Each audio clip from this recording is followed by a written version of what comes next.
I mean, given that you kind of switched to women's bodybuilding, I take it you didn't stop training hard in those 3 years.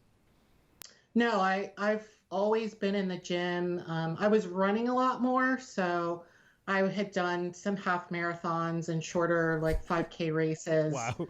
So I lost a little bit of muscle. So getting it back for this year was an added challenge. So why did you come back to female bodybuilding as opposed to women's physique, given that you'd made top 10 at Olympia? You know, you were doing great. I mean, really, on paper. Why did you come back, and why did you come back to women's bodybuilding specifically? So I decided to do bodybuilding because, one, I trained pretty much my ass off to fit that physique kind of, body that they wanted. Yeah. I was dieting really hard. Cardio was crazy. And it was really kind of stifling the natural progress that, I was on to put on a little bit more muscle. So now in bodybuilding, I'm able to, lift heavy, which I like to, and it allows my body to kind of go naturally, or grow naturally, I should say, to fit, bodybuilding a little bit better.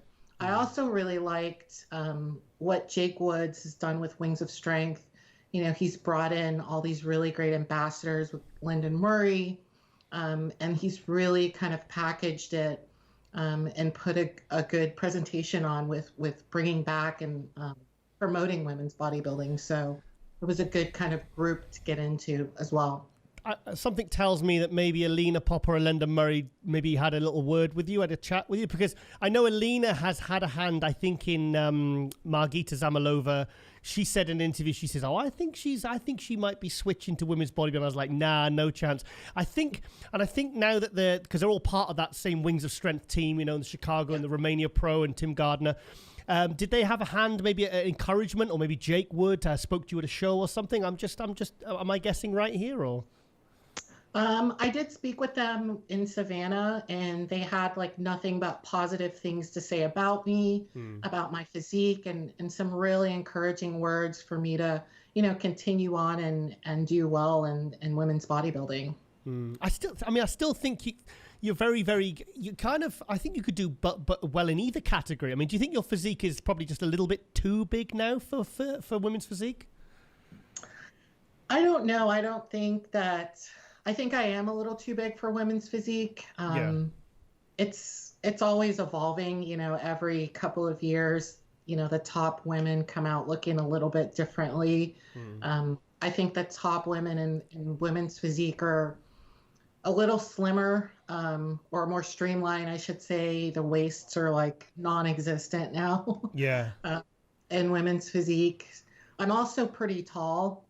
Yeah. Which doesn't help. So my height makes me look a lot bigger than the average, physique athlete too. How tall are you, Asha? 5'7".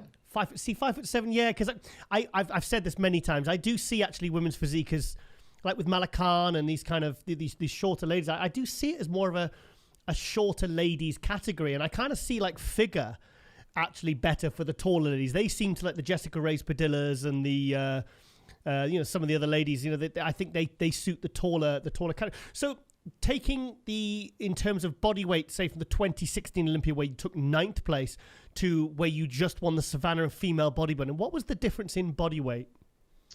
It was close to 10 pounds difference. Wow. Okay. That's quite a lot. Yeah.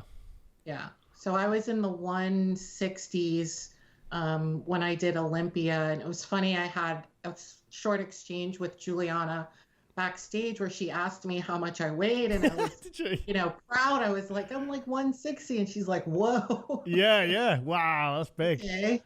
And then this show, I, obviously put on a little bit more muscle. So I came in the low 170s. Wow. For this 170. Yeah. I'm trying to think of the 90s female bodybuilders. And I remember, I'm just trying to think because I think the average around was maybe between 130 and 140. I think Linda Murray was, I don't think she ever went above 130-ish. I think maybe, I'm sure I've got that right in my head.